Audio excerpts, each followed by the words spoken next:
Dear students, now let's move to the glorious, period of Indian history. That means towards the attainment of Indian freedom. So till now we have already seen that Indians have been trying for almost over 100 years to attain freedom. So the first such big attempt was made at 1857, and from there on started the real fight for freedom. And then we saw some large mass scale movements, especially after the arrival of Mahatma Gandhi. So we saw a time period during 1920 to 22. So a large scale movement, Khilafat, and non-cooperation movement. Then we saw, during the time period 1930 to 32, we saw civil disobedience movement. Then we saw Quit India movement of 1942. So this is the story of what happened after Quit India movement. So Quit India movement also could not attain its objective. It could not force the British to leave India. So let us see what was the political scenario after Quit India movement up till India actually attained freedom. So let's see that. The first such attempt, or you can say first major political event that occurred after Quit India movement, was the CR formula of 1944. So what is this CR formula?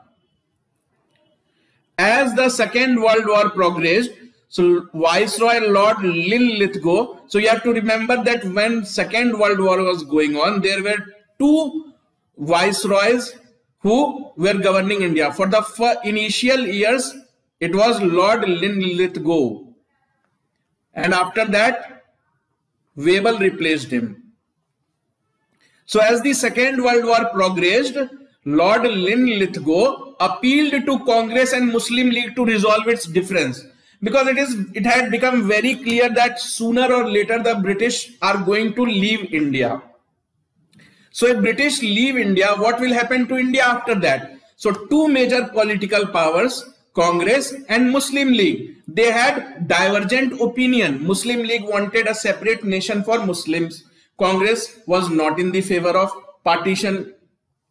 So these two major political parties were not agreeing with each other. So how can Britishers leave India? So that's why Lord Linlithgow appealed to Congress and Muslim League that you sit together, discuss among themselves, resolve your differences before we leave. The League was adamant about a Muslim nation, whereas INC was against the partition. So to break this deadlock, what deadlock? Congress and Muslim League were not agreeing with each other. So to break this deadlock, C. Rajagopalachari, CR, he was known as CR. That's why this is known as CR plan. So C. Rajagopalachari, also known as Rajaji, Raja. So he was a Congress member close to Mahatma Gandhi. So he proposed a set of plans to Muslim League. So what is CR plan? It was basically a proposal made to Muslim League on behalf of Congress. So C. Rajagopalachari was a close confidante of Mahatma Gandhi. So these proposals are known as CR formula or Rajaji formula. So you can see the paper cutting of those days. So Rajaji's pact bid, attempt with Jinnah, because Jinnah was the tallest leader of Muslim League. So this formula was supported by Mahatma Gandhi, so which was like accepting the Muslim demands or the demands of Muslim League, because it is Congress who is, you can say, trying to approach the Muslim League. Rajaji is from Congress. So it was, see, the Congress already knew that Muslim League wants a separate country. Still, you are engaging in talks with Muslim League. It means you are ready to accept some of its demands.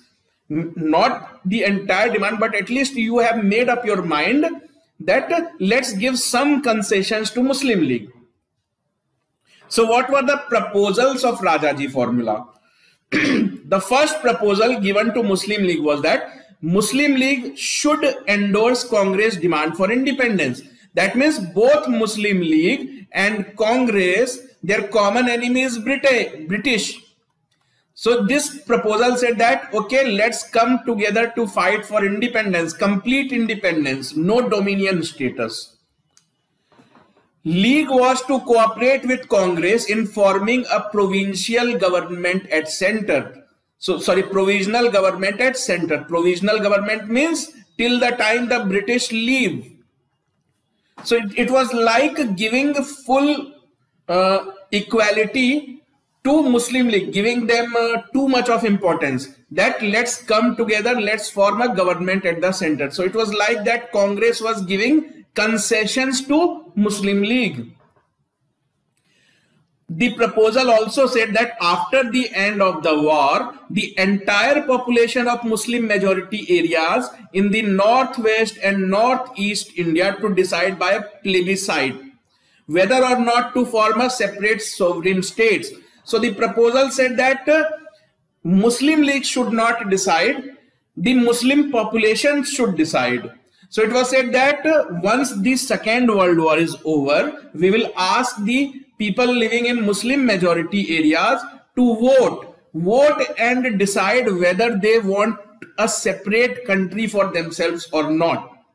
See, the Congress idea was that suppose this is a Muslim majority province. Suppose 60% Muslims are there and 40% non-Muslims are there. So the Congress, see, Muslim League was the party of only Muslims, whereas Congress was the party of all the communities.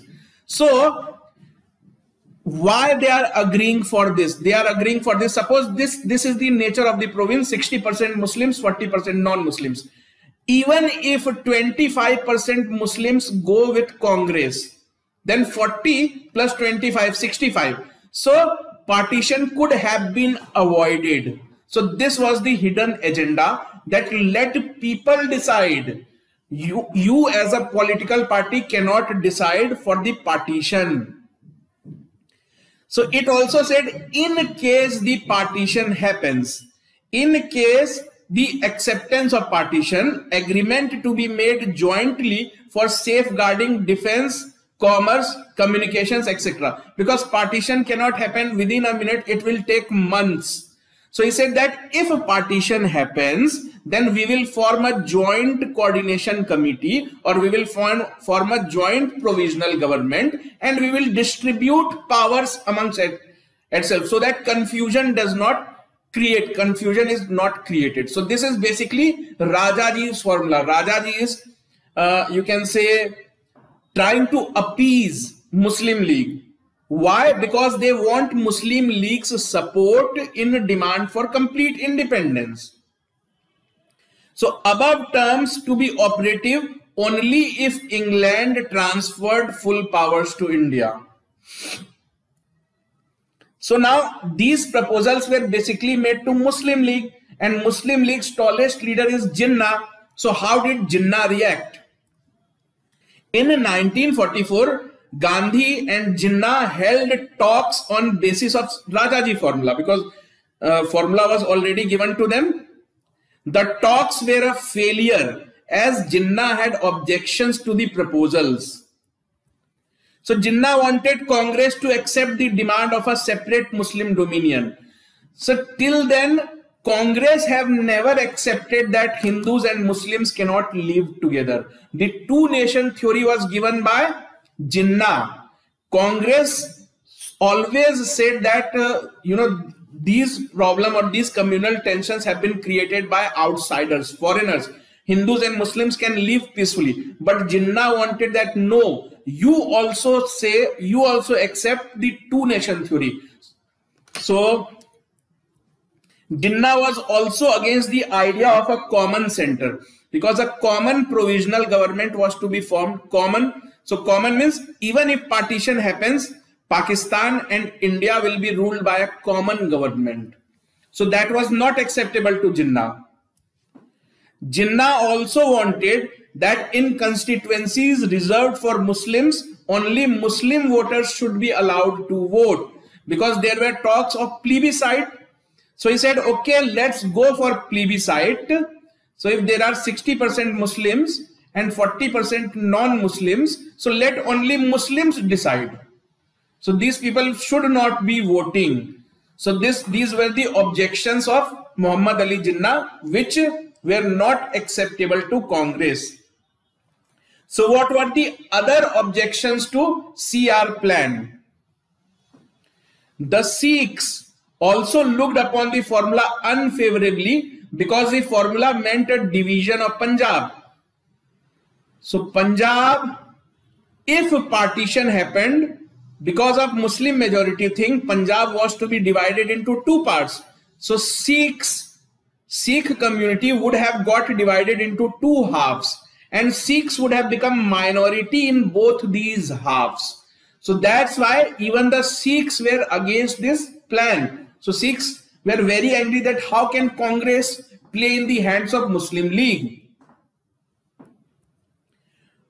V.D. Savarkar, Vinayak Damodar Savarkar and Shyama Prasad Mukherjee, so both were leaders of Hindu Mahasabha, and Srinivas Sastry of National Liberal Federation were also against the CR formula.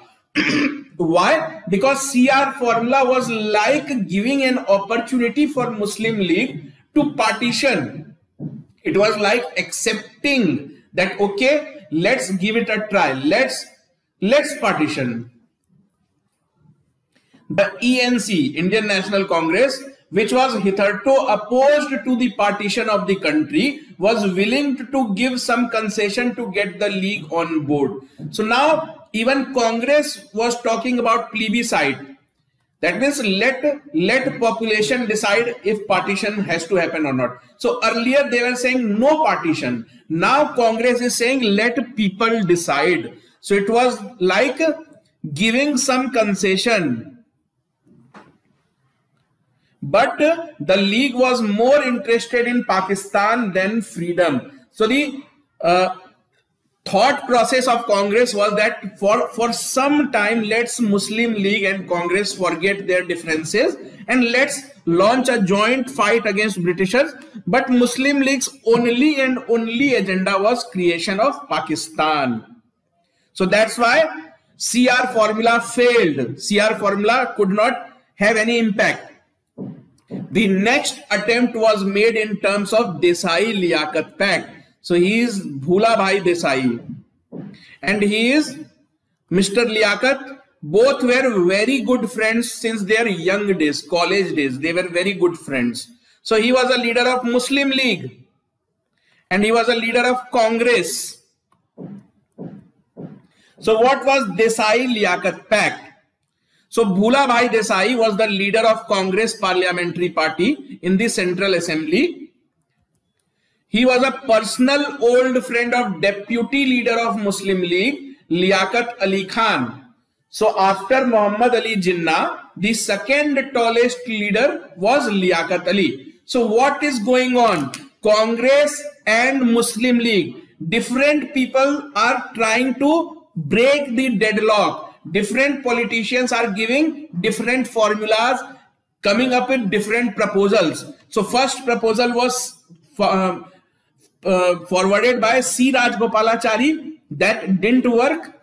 The second proposal is being brought forward jointly by Mr. Desai, Bhula Bhai Desai and Liaquat Ali Khan. So he's from Congress, he's from Muslim League. So both these people are bringing a joint proposal. Desai and Liaquat Ali Khan held a series of discussions and drew proposals for cooperation between the Congress and the League. Both of them came up with the draft proposal for the formation of an interim government at the center. So again, the first proposal was, let's come together and form a government at center. So if we form the government at center, the British will themselves go away. Because the Britishers were waiting. Britishers wanted to leave India. Why?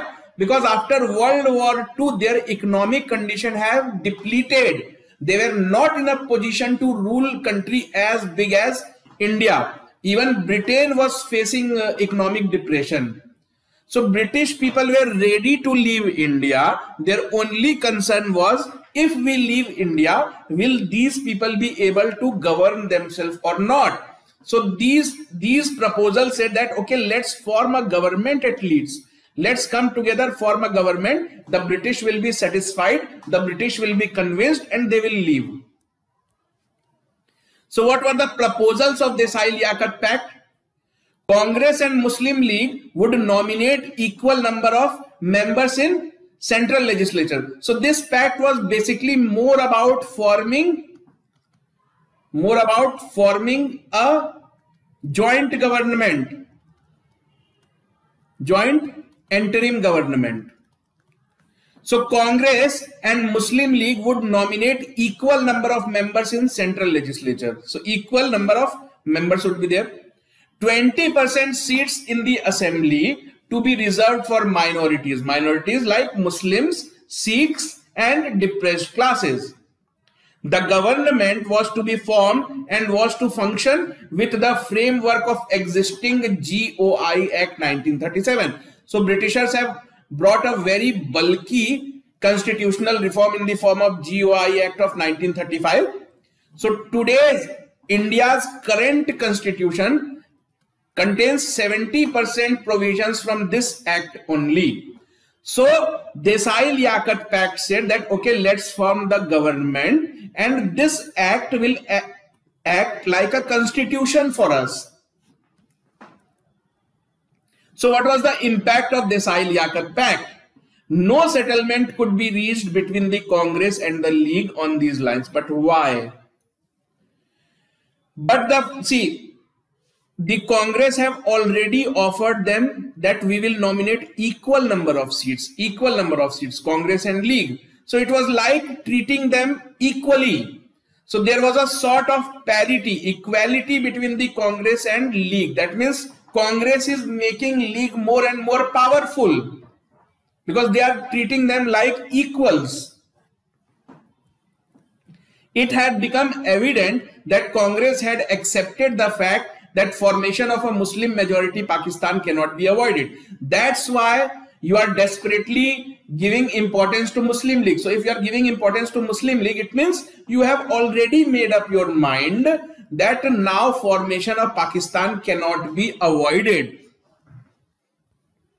But the so-called Desai-Liaquat Pact was not an utter failure. Even though the Muslim League and Congress did not accept the proposals, but it cannot be termed as a failure. Why? Because at least it broke the deadlock. At least they were talking about forming joint government. So all these was under the monitor of British government. So the British government told them, okay, you are not able to break the deadlock. So the British government called both the parties for Shimla conference because the British were observing all this and they understood that these Congress and Muslim League, they will never agree with each other. So let us interfere. So the British thought of interfering and the British called the Shimla conference where both the political parties were invited. So it is known as Wavell Plan and Shimla Conference of 1945. So Lord Wavell succeeded Lord Linlithgow as the Governor General in October 1943. He wanted a way out from the existing stalemate between the Congress and Muslim League. So the conservative government in Britain led by Churchill was keen on breaking the deadlock because they wanted that somehow these people should come together and form a government. So that's why the British Prime Minister Winston Churchill put pressure on Wavell that do something, bring them on same page, break the deadlock. So the Viceroy Lord Wavell was permitted to start negotiations with Indian leaders. So Wavell was called by Winston Churchill. So Lord Wavell went to England to consult with the British government. So from London, he broadcasted, he made a speech over the radio and he said that, okay, So these are our plans, that people of India should listen to our proposals, that the British government want to resolve the deadlock in India on 14th June, which is called Wavell Plan. So from a radio station in London, he addressed Indians that British government want you Indians to break the deadlock. And for that, he invited them in Simla conference. So this plan was known as breakdown plan. So it was an appeal that we will help you to break the deadlock. So what were the proposals made in that radio announcement? Executive Council will be of all Indian members except the Governor General and the Commander in Chief. So earlier there was a Governor General who used to nominate a few members, and there were other members who were elected. So these nominated members were mostly British.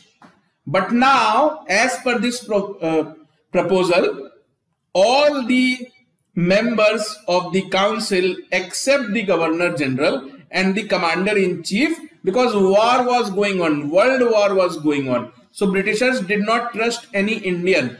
So they wanted their own Commander in Chief. So the proposal said that except these two people, everybody else will be Indian only. That means it will be like Indians are ruling themselves. Indians are given full in charge of their own country. Equal representation will be given to Hindus and Muslims. The recognized council was to function as an interim government within the framework of the Government of India Act, because they were already attempting to form a central government. Congress and League was attempting. So they said that, okay, this council that we are talking about, we will give them the status of an interim government. It will be treated as government itself. So if you can govern properly, we will leave the country. So this government that was supposed to be formed would work upon the principles of Government of India Act 1935. So it was like constitution. Today our country works. People go to office, police go to police station. So what do they follow? They have to follow certain rules. They have to follow certain norms. Who decided that norms? Constitution of India decided that norms. So for a government to function, there have to be a set of rules. So these set of rules or acts was brought by British in 1935, known as Government of India Act. So it was said that if you form a government, you will have to work upon the principles of Government of India Act 1935. The Governor General was to exercise his veto on the advice of minister. Now please understand, except Governor General and Commander in Chief, all others were Indians. So what if all Indians decided that tomorrow British must leave? What if they passed a resolution?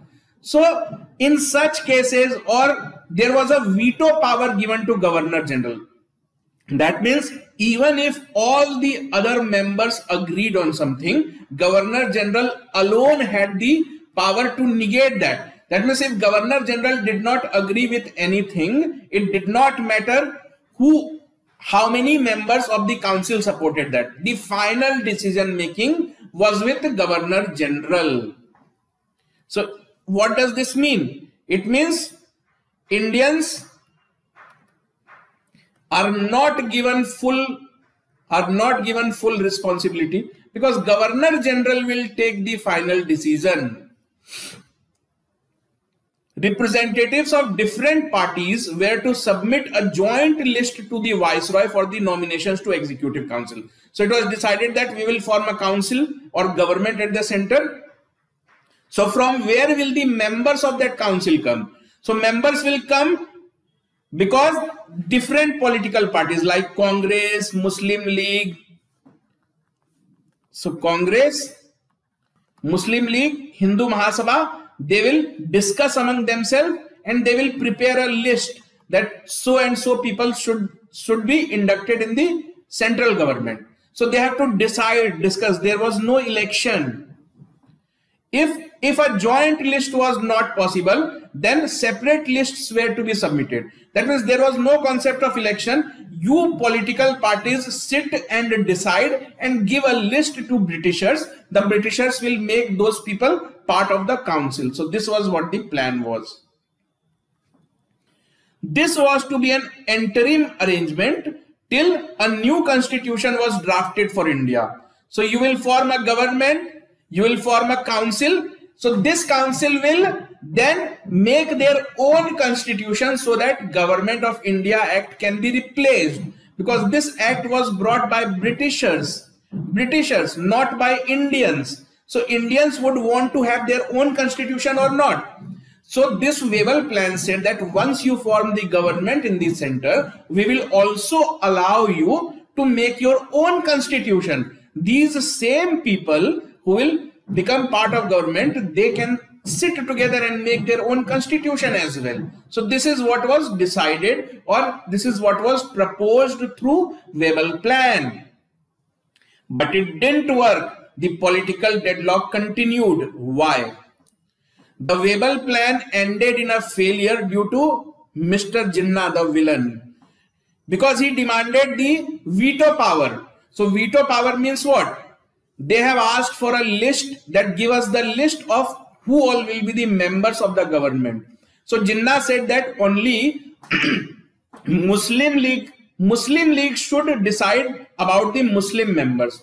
So Congress said that we are political party of all communities. We are not only of Hindus or only of Muslims, whereas Muslim League was concerned only about Muslims. So he said that since we are the guardians of Muslims, so Congress must not nominate a single Muslim. So that was the problem. The Muslim League also claimed some kind of veto in the council, with decisions opposed to Muslims needing 2/3 majority of approval. So Jinnah said, okay, we will form the government, but Muslims will be in minority, Hindus will be in majority. So what will happen if these Hindus decide something against Muslims? So that's why he wanted some kind of veto in which 2/3 majority should be required to pass any act or any law that affected the interests of Muslims. So Congress said that why should we give this much importance to Muslim League? So because you are a small party, Muslims were only 33% of India, and now they want 2/3 power in central government. So that is not possible. The Congress objected to the plan as an attempt to reduce the Congress to the status of a purely caste Hindu party. Why? Because Jinnah said that Congress cannot nominate only any Muslims. All the Muslims will be selected by us. So Congress thought that you mean to say that we are party of only Hindus. So that was not acceptable to Congress. And the Congress was adamant that we would be nominating members from all communities. You cannot stop us. You cannot veto us. So that's why deadlock was there because of one Mr. Jinnah. So now comes the Simla conference. So Wavell had already made his proposals through that radio announcement. Now Simla conference. So Lord Wavell came back to India and he invited all the top political parties for a conference in Shimla. Shimla was the summer capital. So this conference is known as Simla Conference of 1945. The Wavell plan convened to agree for Indian self-government, which incorporated separate representation to Muslims and reduced majority powers for both communities in their majority regions. Please understand what is meant by this. So Wavell plan had already made it clear that we want you Indians to form a government at center, so self-government. Now it also meant, let's take example of Sindh, Muslim majority, fine, and let's take an example of Bombay, Hindu majority. So certain provisions were given that if you are a Muslim majority, more power will be given to Hindus living in Sindh, and if Mumbai is a Hindu majority country. So some laws will be passed, some legal provisions will be given so that Muslims are given political power. So that is what said that if you are majority, then your power will be reduced majority power. That means you cannot misuse being in majority. So discussion was stuck at a point of selection of Muslim representatives because Jinnah wanted that all Muslims should be selected by Muslim League, but Congress was not ready for this. So Simla conference also failed. Muslims represented only 25% of Indian population, but Wavell plan had promised 6 out of 14 seats to be given. So central government 14 seats. Out of those 14 seats, 6 were to be given to Muslims. So that was not according to their population. Their population was 1/4, but they are given almost half the number of seats. So that was also a reason which Congress did not agree upon. The Muslim League did not relent. That means Muslim League did not give up its demands and Wavell plan was dropped. So Wavell plan and Simla conference are interlinked. Wavell plan was a proposal which got discussed in Simla conference. So when the Simla conference failed, so Wavell finally announced that okay, Simla conference have failed. So Wavell announced a breakdown of talks, thus giving the League a virtual veto. See, Wavell could have tried to put pressure on Muslim League, but Wavell said, okay, Congress and Muslim League are not agreeing. It means Britishers also thought that whatever Jinnah is saying is actually correct. Neither you are telling Jinnah to cut down his demands, nor you are condemning that. That means you are encouraging Jinnah. So this strengthened the League's position, as was evident from the elections in 1945 to 46. Because elections were due next year, that's why talks of forming the government at centers were going on. So this boosted the image of Muslim League. So it appeared to the country that even the Britishers are standing behind the Muslim League. And then Jinnah became more and more powerful. So next attempt to break the deadlock, or you can say next attempt made by Britishers to help Indians form their own government, was Cabinet Mission Plan sent in 1946. So on 19th February 1946, the British Prime Minister C.R. Attlee announced in the House of Lords about the mission and plan to quit India. Thank God. So in 1946, they have announced that very soon we are going to quit India. So if Britishers are to quit India, so before quitting India, they have to ensure that a government is formed. So for that, a high-powered mission. So what is meant by high-powered mission? A mission which can take decisions on their own. They don't have to telephone to British Prime Minister to take his advice. So they can take all decisions. So a high-powered mission of 3 British cabinet members, Lord Pethick Lawrence. See, this question has been asked many times, that which of the following is not a member of cabinet mission. So 4 options are given, one of which is not correct. So you have to remember the names of cabinet mission members. Lawrence, Pethick Lawrence, he was the Secretary of State for India. Sir Stafford Cripps. So Cripps had already come to India during Cripps mission. So currently he was the President of Board of Trade. And Mr. A.V. Alexander, he was the First Lord of Admiralty. So these 3 were members. Lawrence, you can remember their title, Lawrence, Cripps and Alexander. This question has been asked many a time, so I thought of letting you know that. The cabinet mission was headed by Mr. Lawrence, Mr. Pethick Lawrence. So you already know that this mission was sent to India to negotiate with the political leaders for setting up a national government. So the entire exercise was done so that somehow Indians come together and form a national government. As soon as government is formed, Britishers will exit from India, and to set into motion a machinery for transfer of power. Because unless there is a government, how can British leave? Before leaving, they have to surrender or give their power to someone. Otherwise, if British will leave, all of a sudden, Japan, Germany, any other country can attack India. So there has to be a government before British could leave. So what were the objectives of Cabinet Mission Plan? So first objective was obviously to help Indians so that they can make their own constitution. Now British want to exit. So they are giving every opportunity to Indian, make your own constitution, make your own government. We will say Tata goodbye to you and we will leave.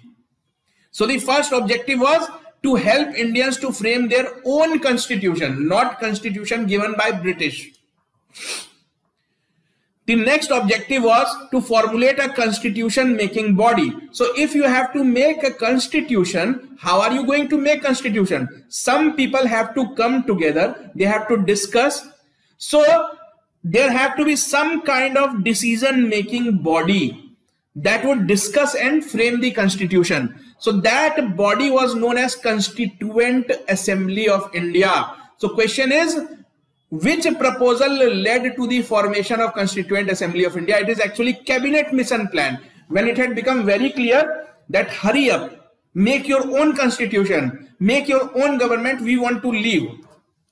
So the objective of Cabinet Mission Plan was to frame a Constituent Assembly. Assembly means people will be elected and people will join this assembly. Then this assembly or the politicians of this assembly will discuss and make their own version of constitution. That's why constituent, constitution, constituent.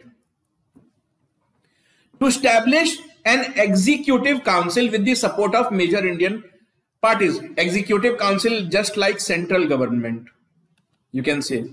Why it is known as council? Because the head is Governor General. That's why it is not called government, because it is Governor General is already the head. All other are council members.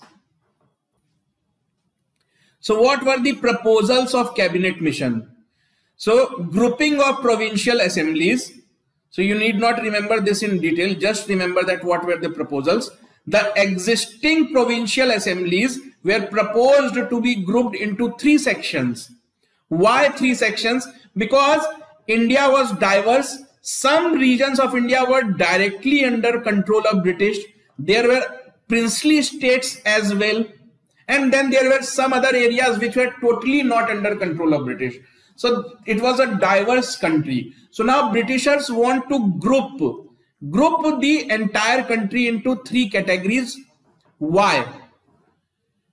Because these 3 categories would behave differently. Princely states would say that we have our own kings and queens. We don't need Congress. We don't need Muslim League. We can govern ourselves.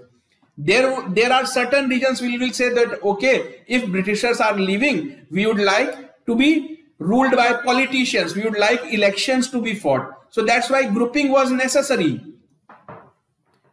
So you can have a look at this. So grouping was to be done. After the first general elections, a province could come out of one group. After 10 years, that means even though grouping is done, why grouping was necessary? Because grouping, all these were thought to have same kind of approach, same kind of decision making. That means people of Punjab, Northwest and Sindh, they were already demanding a separate Muslim country.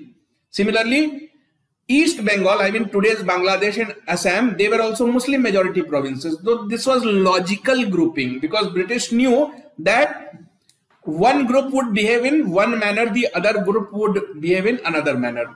But they also gave them a provision that let elections happen.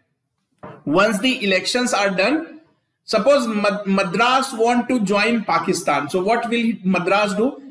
Madras will say that I don't want to be part of Section A. I will go and join section B. So this was allowed. But after elections, also it was said that after 10 years, we will try to regroup this. We will try to regroup. A constituent assembly was to be set up to frame a constitution of India. This is the most important fact. Cabinet mission. So cabinet mission had said that you Indians form a constituent assembly, and that constituent assembly will frame the constitution of your country. So after this, the constituent assembly will divide itself into 3 different parts according to the group. So first, fight election, form a constituent assembly, and then we will divide constituent assembly into 3 parts, group A, group B, group C. These people will make 3 different constitutions. So that was the concept.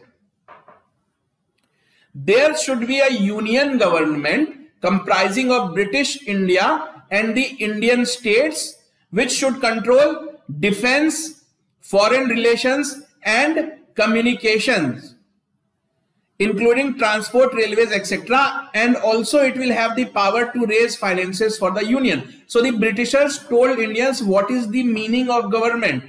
So if you have to form government, at least you will have to take care of defense, foreign relations and communications. So these 3 will still be under British control. Remaining ministers or remaining portfolios will be given to you Indians. The cabinet mission considered the demand of Muslim League for creating an independent state of Pakistan. The demand was ruled out for the following reasons. Because Jinnah was always of the fact that, you give us a separate country, we are not going to settle for anything less than that. But cabinet mission rejected Jinnah's demand. What was the reason? Because the reason given was, even after the creation of Pakistan, there will be left a large number of minorities both in India and Pakistan, and they would be at mercy of majority community. So the Britishers were not actually in favor of partition. So that is what is happening today in today's Pakistan. So when when India was partitioned, there was considerable number of Hindu population in Pakistan. So today it has come down to less than 1%. So that was the fear that if we partition the country, what will happen to those people who will become minority? So if we form a Pakistan, so Pakistan was demanded for Muslims. But the regions that you are asking for Pakistan, some Hindus also live there, na? So what about those Hindus? So that's why cabinet mission rejected. It also said that if we partition, if we accept a separate demand for Pakistan, it will shatter the economy of the country. The division of the armed forces on communal lines will altogether disrupt the defense forces and thus jeopardize the defense of the country. So cabinet mission said that you are demanding Pakistan on basis of religion. So religion means Hindus and Muslims, they will start fighting. So if they will start fighting amongst themselves, because your demand is such, which is creating a gap, which is creating distrust between these 2 communities, Hindus and Muslims, then it will create havoc in administration. Because if you look at Indian army, both Hindus and Muslims serve Indian army. If you look at railways, both Hindus and Muslims work for railways. So if you do this kind of approach, if you want a separate Pakistan, what will happen to these? Hindus will demand their separate railway, Muslims will demand their separate railway. So this is not logical or feasible. So that's why they said that if you are adamant about demanding Pakistan, so this will weaken the defense of the country, it will weaken the unity of the country. But at the hour we have just fought World War II, so every country is, the need of the hour is to stay united. So that's why the cabinet mission outrightly rejected the demand of Pakistan. So everything is fine. Cabinet mission is rejecting the demand of Pakistan. They are helping you to form your constitution. Then what is the problem? What was Congress's objection? Congress had certain reservations about mission plan, which are described as below. What were the Congress objections? Congress wanted that a province need not wait till the first election to leave a group. It should have the option not to join it in first place. So these groupings were done by Britishers without consulting the states. They did it from their own understanding. Congress said that, did you consult them? Why are you forcing them to join Group A? So if Bombay wants to join Group B, why did you force Bombay to join Group A? Now you are saying that let elections be over, then you can switch. So Congress said that no, you let the states decide whether they want to join any group or they want to stay separate. So it had Congress ruled provinces of Assam and Northwestern Frontier Province, which were in sections C and B respectively, in mind when it raised this question. Because as per the understanding of British, Assam and Northwest Frontier Province were about to join Pakistan. But Congress had the feeling that Assam and Northwest Frontier Province are not willing to become part of Pakistan, but without consulting them, the Britishers have allotted them groups. So that's why Congress said that, why didn't you consult them? Please allow them to change their groups.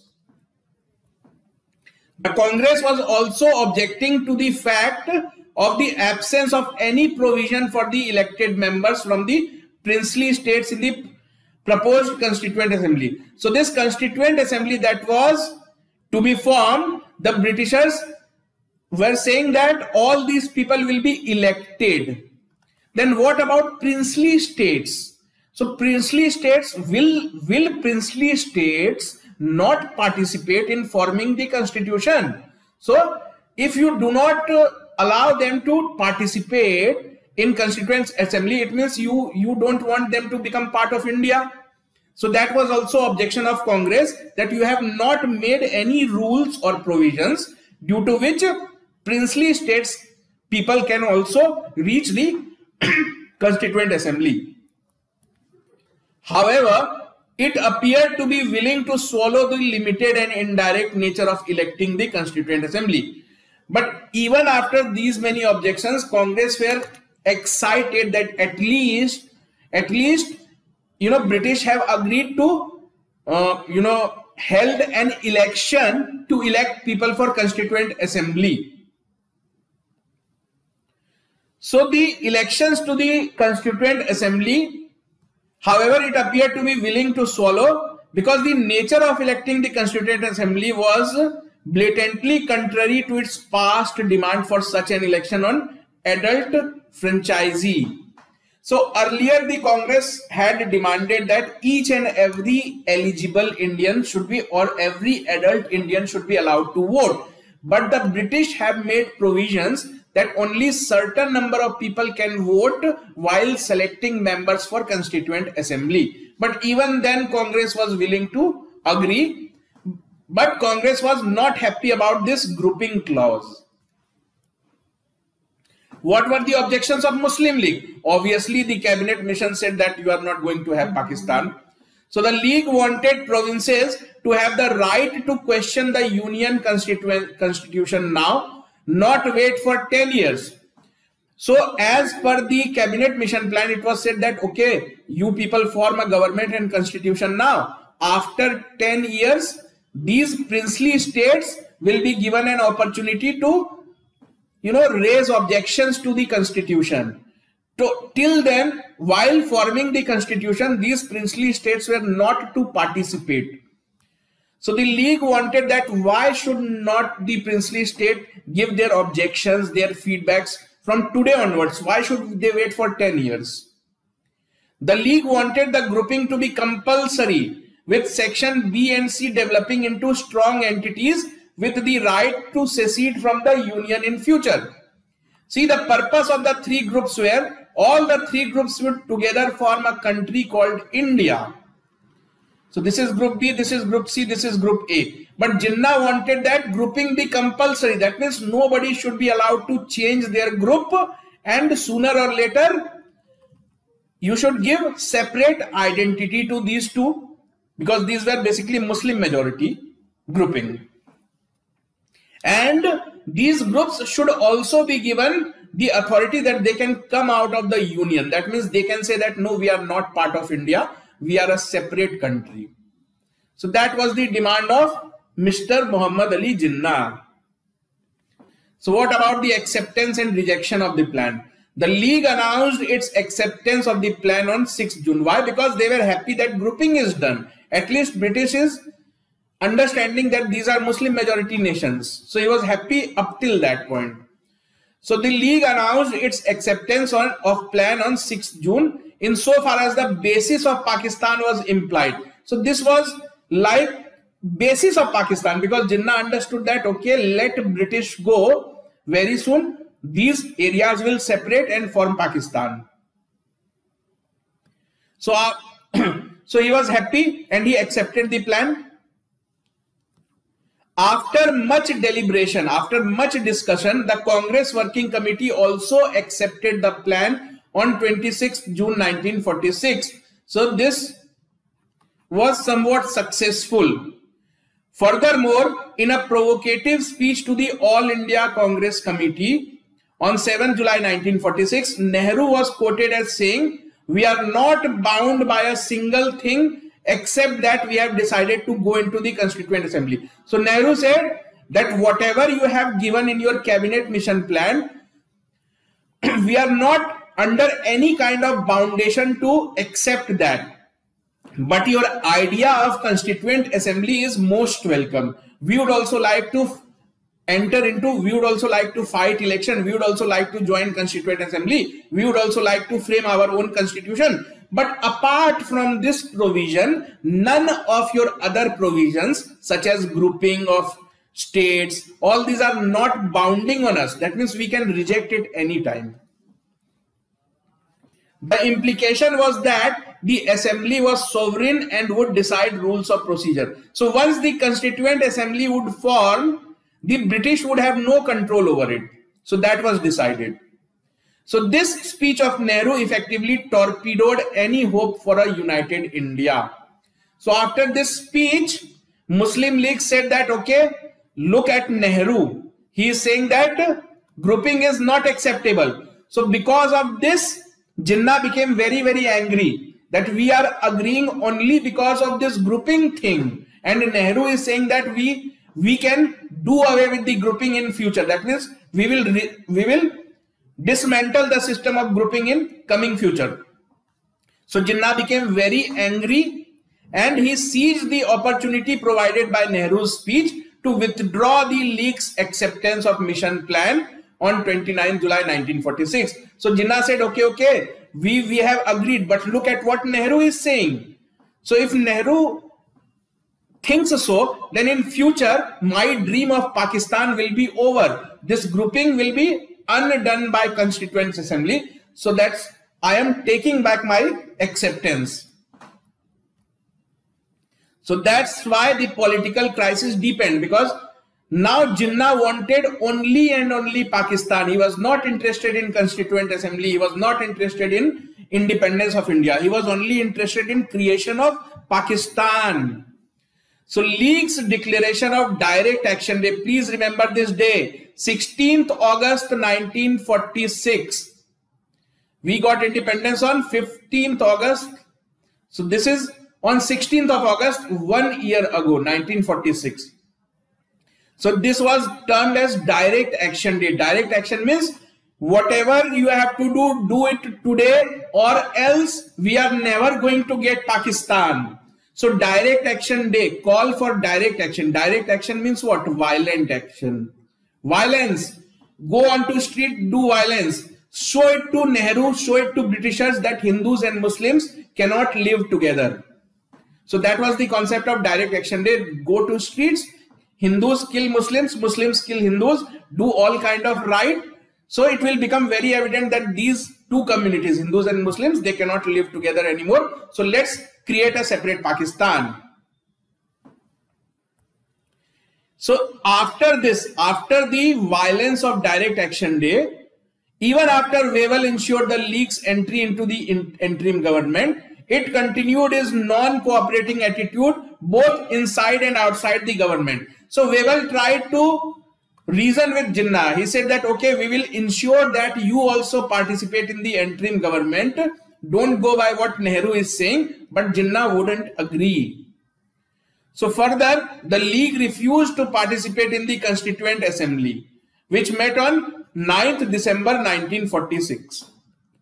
So first meeting of Constituent Assembly was held on 9th December 1946. So Muslim League said that we are not interested in your Constituent Assembly. We have got nothing to do with Constituent Assembly because this is the Constituent Assembly of India. We don't know what India is. We want Pakistan.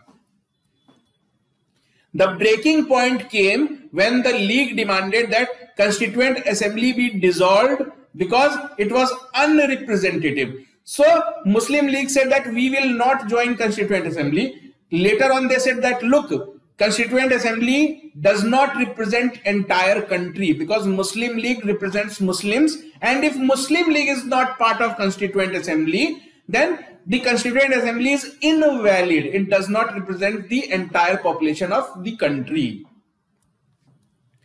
On 5th February 1947, the Congress members of the interim government sent a letter to Wavell which demanded that League's members should be asked to resign. So Congress said that enough is enough. Now please kick out the League members from the government of India. So a crisis deepened. So Congress and Muslim League were fighting against each other. So this has reached its height. Congress said that kick out all the Muslim League members from the government of India. So a crisis was imminent. The developing crisis was temporarily diffused by the statement made by Attlee. Attlee was the British Prime Minister in Parliament on 20th February 1947. So what was Attlee's statement? The date for British withdrawal from India was fixed as 30th June 1948. So, you know, British Prime Minister thought that, okay, now Muslim League and Congress, they are fighting on streets, they are killing each other, Direct Action Day is happening. So let me make an announcement. So if I make an announcement now, they will stop fighting. So that's why he made an announcement on 20th of February 1947. So as per that announcement, Clement Attlee gave the good news that we have decided the day on which we would be leaving the country. The idea was, if you give a date, then Muslim League and Congress will be forced to come to a consensus before 30th June. If you already know that tomorrow Britishers are going to leave, then up till tomorrow you have to form your government anyhow. So that's why a date was given to put pressure on Muslim League and Congress. So the statement said that even if you have not agreed till then, we are not going to wait, we will simply leave. So do whatever you want to, come to consensus before 30th June 1948. Attlee made it clear that if by June 1948 the Constituent Assembly was not fully representative, that means if both Muslim majority provinces did not join it, because Muslim League have said that we are not going to join Constituent Assembly. So he said that if Muslim League does not join the Constituent Assembly, power would be transferred to more than one central government. It means first time it said that there is possibility that we may share power with two governments, one headed by Muslim League, the other headed by Congress. So that is the statement made by Attlee, that if you cannot agree, then we are left with no option, but before leaving India, we will hand over power to two different governments. The British powers and obligations vis-a-vis the princely states would lapse with transfer of power. So the British were the protector and the guardian of princely states till then. So Climate Attlee said that the moment we leave India, all our commitments and responsibilities towards the princely states would end. Then Indian government can take care of these princely states. They can decide what to do with princely states. Our botheration and tension would be gone. But these would not be transferred to any successor government in British India. So the statement actually meant that we will give princely states the deciding power which government do they want to join. Prime Minister Attlee also announced that Lord Wavell was to retire, and in his place Lord Mountbatten was to become the next Viceroy of India. So now Mountbatten becomes the Viceroy of India and comes to India in March. So on 20th February, it was already announced.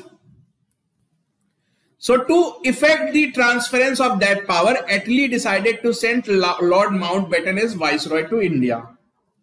So Lord Mountbatten came to India on 24th March. So his objective was, because he was very clear that Britishers have already given a date. This date is very, very important.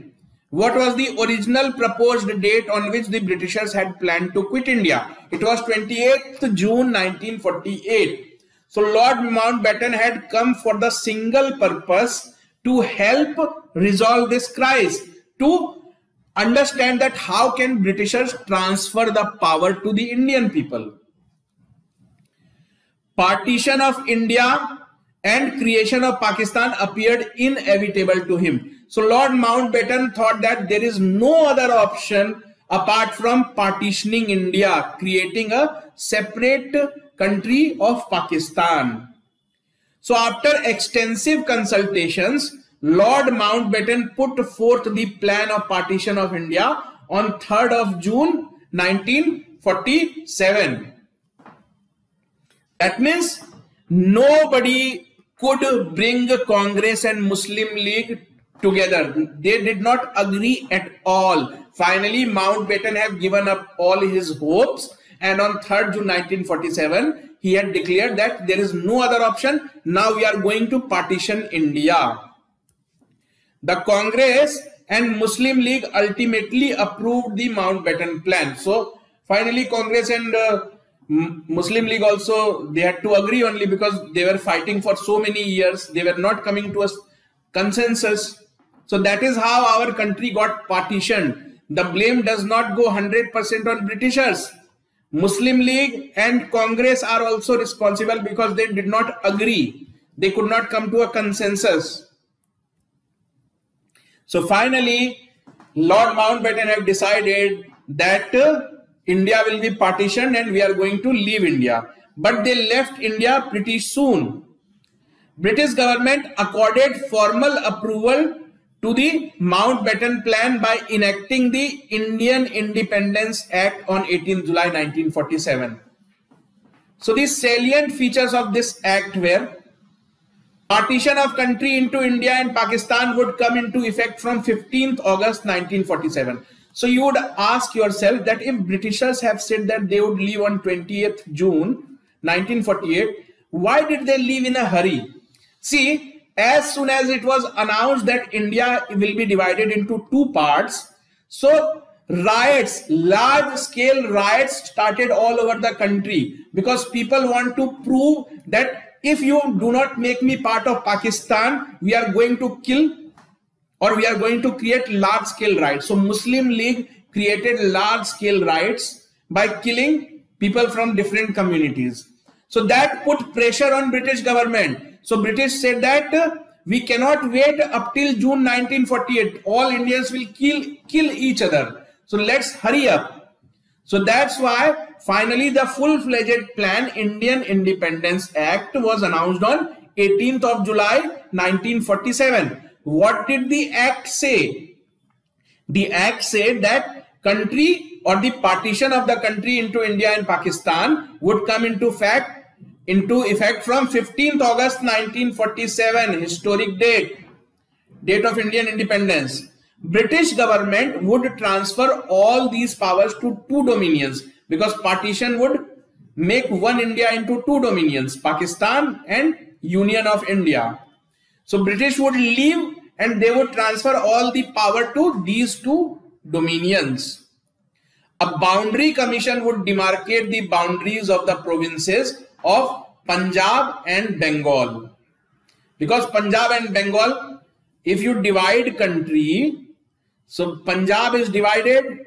Similarly, Bengal was divided into West Bengal and East Bengal. East Bengal later became Bangladesh. So who is going to decide the boundary? So to decide the boundary, a boundary commission would also be set up. So all these promises were made on 18th July via Indian Independence Act.